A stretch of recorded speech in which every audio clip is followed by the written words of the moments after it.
All right, guys, I'm going to show you what to expect when opening your tug.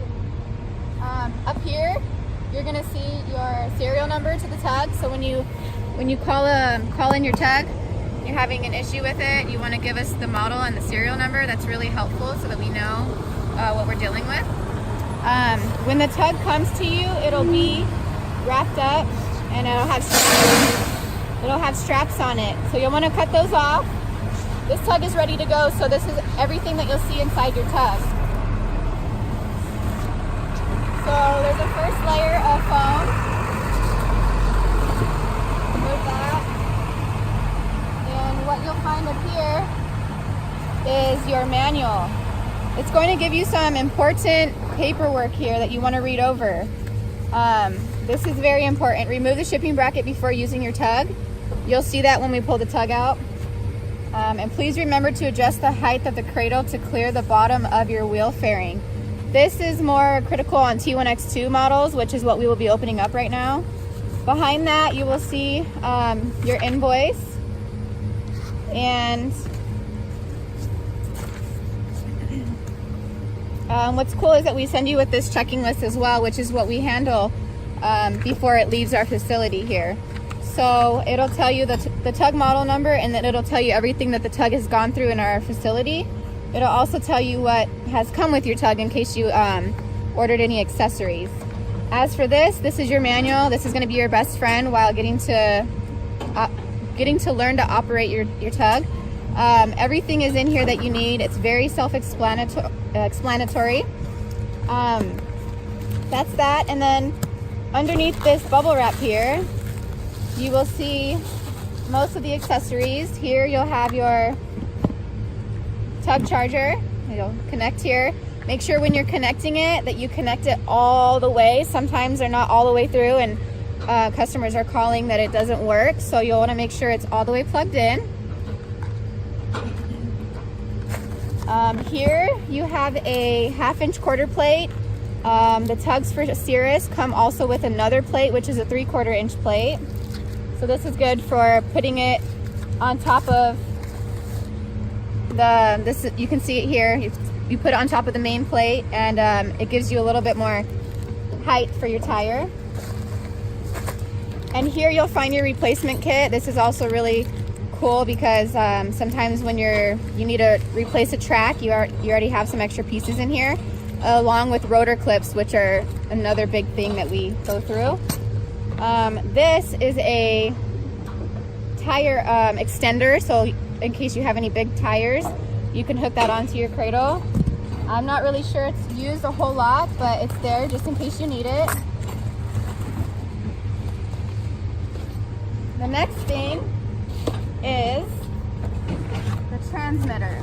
So this is where your transmitter is going to be, which is the remote control to the tug. So let's take this off. So you'll open this box here and you'll find the transmitter. There's going to be a little bit more information on the next upcoming videos on how to work the transmitter and what all these buttons mean. Here's the joystick and your antenna up here. You also have a battery tray in here that you can use. What's cool is that it comes with a lanyard that you can put over your neck just in case it falls or you have any kind of worry whatsoever. It's there for safety. And then you have your transmitter charger here. So that will go on the side here. These are smart chargers, so we do recommend leaving your transmitter and your tug on their chargers at all times. This will help prolong the life of the battery, and you won't have to worry about burning your hanger down or your home down because they do turn off and on as needed. So that's one of the beneficial things about our devices here. Here's another important message for you. It's been in here twice now because it's pretty critical. The tug's not going to operate if you do not remove the shipping bracket. So now we are going to unbox our tug. And you'll find here on the cradle that there's another warning sign. So this will be talked about a little bit in just a few minutes. You'll want to realize where the positioning of your cradle is. So right here, this one is on high position. This is just a warning sign as well, letting you know what it's adjusted at and what you're needing it at. Give us a few seconds and we'll go ahead and pull the tug out and show you where the shipping bracket is and show you how to remove it.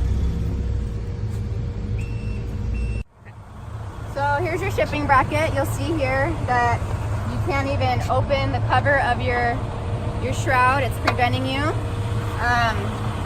And so you'll come down here. There are 2 screws down here that you'll need a 3/16 Allen wrench for. So here we go. There's one.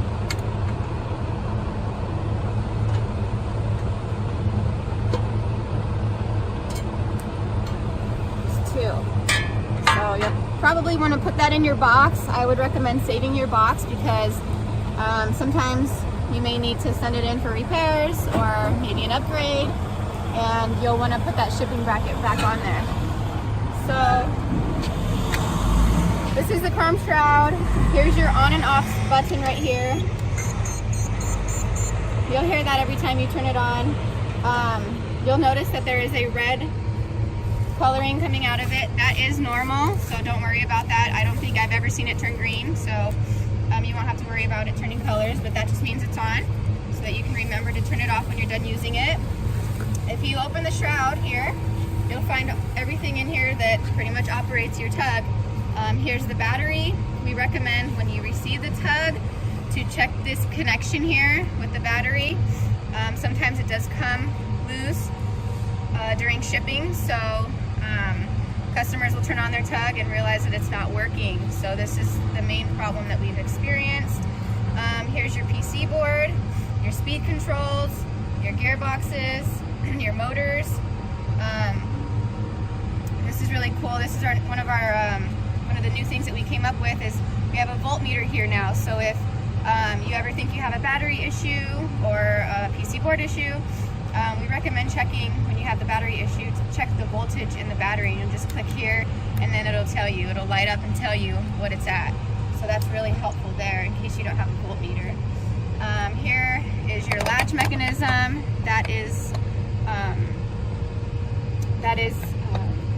It's released with the transmitter, so you won't ever have to do what I did. And then your servo cam. One other thing I wanted to mention on this tug before I go here is I'm going to pull this cradle up, but I just wanted to show you these spacers right here that we connect. These are tire guiders, so pretty much you can move them in and out depending on the size of the wheel that you have. So if you have a really tiny wheel, tail wheel, you can move them as close as possible, or you have a bigger wheel, you move them out. It's as easy as push pins here, so you just push them back in and they're set. You don't have to use these, but we have been throwing them in with our tugs because it's been very beneficial for others as well. So stay tuned. You'll see how to adjust the cradle upcoming on the next video. Thank you for your time.